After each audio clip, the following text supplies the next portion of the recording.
हम लोग एक हैं, कश्मीर से लेके कन्याकुमारी अंडमान तक और पंजाब राजस्थान से लेके अरुणाचल तक हिंदुस्तान एक है और दुनिया की कोई ताकत नहीं है इस हिंदुस्तान को तोड़ते।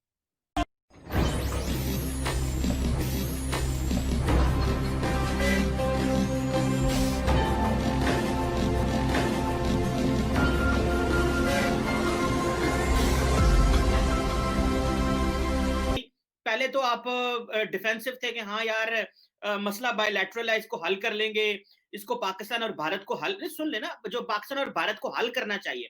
अच्छा, फिर आपने कहा कि नहीं ये तो यूनिलैटरल हो गया भाई, ये तो हमारा इससे अब लेना देना ही कोई नहीं है। सो पाजी, एक just as a independent political analyst, don't you believe that India अपनी कमिटमेंट से पीछे हट रहा है? एक तो कश्मीरियों के साथ जो पुरानी कमिटमेंट की, वो आपने कॉन्स्टिट्यूशनल फ्रेमवर्क पीछे हटा लिए। जो आपकी ग्लोबल कमिटमेंट थी, उससे आपने कहा जी कि नहीं, this is from bilateral to unilateral. So पाजी, what is the kind of realization in India since आपका जो एक ग्लोबल क्लाउड बढ़ा है, तो आपने ये फैसला कर लिया है कि ना तो हमने जो कमिटमेंट कश्मीरियों से की है उसको ऑनर करना है और ना पाकिस्तान और ग्लोबल कम्युनिटी से ऑनर करना है। सो इंडिया प्रॉपरली ये हजम कर गया सारा कुछ कि भाई अब थोड़ी सी आबादी बढ़ गई है, मार्केट बढ़ी है, लोगों को हमारी जरूरत है, ग्लोबलाइजेशन ने हमारी बड़ी हेल्प की है, तो बस सोन हड़प कर जो and forget the norms, the values, the rules-based system on which the entire global structure stands, on which India and Pakistan is a signatory. Okay, Chima sahab, I have understood your question. Thank you. It's a long question though, but there is a very strong narrative inside your country. आपके मुल्क के अंदर भी बहुत strong narrative चल रहा है कि जो शिमला समझौता था और जो लाहौर डिक्लेरेशन है उससे आपको अब पार्लियामेंट में जाके बैकआउट करना चाहिए। ये आपके मुल्क के अंदर भी एक नैरेटिव चल रहा है। एक चीज है। दूसरी चीज, आपने बात करी समझौतों की, आपने बात करी 370 की, तो मैं आपको बता दूं, अगर आपने कॉन्स्टिट्यूशन ऑफ इंडिया नहीं पढ़ा तो मेरा आपसे एक गुजारिश है कि आप एक बार पढ़ लें, क्योंकि ये 35 और 370 it was a temporary arrangement. I repeat my self, temporary arrangement. Temporary आपके मुल्क में कितने दिन होता है? टेम्परेरी दिन, 4 दिन, 2 महीना, 70 साल इस मुल्क के अंदर एक टेम्परेरी अरेंजमेंट चलता रहा। उस टेम्परेरी अरेंजमेंट को खत्म कर दिया। आप इसको कहें कि कमिटमेंट थी, एक टेम्परेरी अरेंजमेंट था, वो हटा दिया गया। और उसके लिए जो फाउंडिंग फादर्स थे, they were not even prepared to do it, it was inserted. Never mind that, वो हो गया, कोई बात नहीं, वो 70 साल बाद वो खत्म हो गया।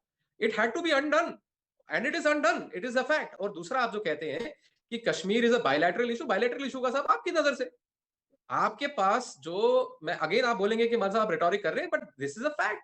जो कश्मीर आपके पास है, जो पाकिस्तान ऑक्युपाइड कश्मीर है, that will come back one day. और आपने कहा कि इंडिजीनियस स्ट्रगल है, तो चीमा साहब इंडिजीनियस स्ट्रगल तो आपके सिंध में भी हो रहा है। अभी कल परसों की बात है, वहां पे पोस्टर लेके लोग सिंधु देश की मांग कर रहे थे। उससे पहले आपके बलूचिस्तान में कब से चल रहा है? और आप इस बात को मानते हैं कि Balochistan liberation front, Balochistan liberation army और ये लोग सब, आप यू रिकॉग्नाइज दीज ऑर्गेनाइजेशंस, और आपको पता है कि बलूचियों का एक स्ट्रगल है और वो आपके मुल्क का 48, इसलिए आपके मुल्क का 48% है। इसलिए मैं आपसे कह रहा था कि आप उस बात को बुरा मान गए, बट मैं फैक्ट दोबारा स्टेट करता हूं, पप्पू पठान जो है वो आपके देश को तोड़ के मानेगा। He is not a good leader for your country. आप देखिए, आप, आई सैल्यूट योर पेट्रोटिज्म। आप अपने देश के लिए, अपने मुल्क के लिए, अपने मुल्क के वजीर आजम के लिए, you should be all defensive and always. मैं सहमत हूं इस बात से। पर यार पप्पू पठान के लिए थोड़ा सा ना, ये it is not really, it's not really realistic. समझ रहे हैं आप? मैं केवल, आपने जो बातें कही उनके अंदर से, the key takeaways are, number 1, prime minister Modi is a popular prime minister. He is a, आपने कहा ना कि हमारे मुल्क के अंदर और आपके मुल्क के अंदर और हमारी सोसाइटी में और आपकी सोसाइटी में ज्यादा फर्क नहीं है। मैं आपको बता देता हूं, आपने 200 किलोमीटर तो चंडीगढ़ गिनवा दिया मेरे को, मेरे भाई। पर जो आपसे कई हजार किलोमीटर बांग्लादेश था, वो कल्चरल डिफरेंसेस के कारण, जो आपकी एक्सेप्टेंस नहीं थी उनको लेके, वो इसलिए अलग हुआ।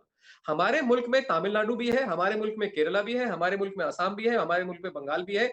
I don't speak their language, मैं उनकी भाषा नहीं बोल सकता, मेरा उनका कल्चर डिफरेंट है, बट हमारा मुल्क एक है, हमारा तिरंगा एक है, हमारा निशान एक है, हमारा संविधान एक है। Our country, our flag, our constitution, our Indianness unites us all. और वो जो दिक्कत है ना पाकिस्तान में आपके आती है, कहीं ना कहीं केपीके के साथ पंजाब का कल्चर मैच नहीं करता, सिंधियों के साथ आपकी भाषा मैच नहीं करती, बलूचियों को आप लोग एक्सेप्ट नहीं करते, वो आपको एक्सेप्ट नहीं करते। तो दिक्कतें देखिए, यहाँ पे अगर आप गिनाना चाहेंगे तो आपके मुल्क, छोटे से मुल्क में इतनी दिक्कतें हैं।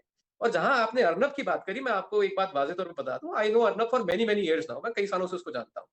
मेरी तरह वो भी एक फौजी का लड़का है, he is also a military brat. तो उसके लिए उन चैट्स में अगर आप पढ़ोगे ना, तो आप देखेंगे उसने कई जगह कहा है, nation first, no compromise with the nation. यानी मुल्क के साथ कोई कॉम्प्रोमाइज नहीं है, देश पहले है, मुल्क पहले है। साहब मुल्क है तो हम हैं। मेरा निशान है, अगर मेरा मेरा झंडा है तो मैं हूँ, उसके बिना मैं नहीं हूँ। और माफ करना चीमा साहब, आप मेरी बात को ना तो रेटोरिक मानिएगा, और it is a intellectual talk basically. अगर आपके मुल्क के अंदर आपके सियासतदानों ने और आपके मुल्क के जो हुक्मरान हैं, उन्होंने अगर, या फौज बीच में शामिल कर लीजिए, अगर उन्होंने बंगालियों को अपना भाई माना होता, अपने सीने से लगाया होता, तो इस तरीके की कोई दिक्कत ना आती। आप लाख हिंदुस्तान को गुनाह दीजिए, इल्ज़ाम दीजिए, पर अगर आप लोग एक होते, तो आपको तोड़ने वाला कोई पैदा नहीं हुआ था दुनिया में। ये भी एक सच्चाई है, और हम लोग एक हैं, कश्मीर से लेके कन्याकुमारी अंडमान तक, और पंजाब राजस्थान से लेके अरुणाचल तक हिंदुस्तान एक है, और दुनिया की कोई ताकत नहीं है इस हिंदुस्तान को तोड़ दे।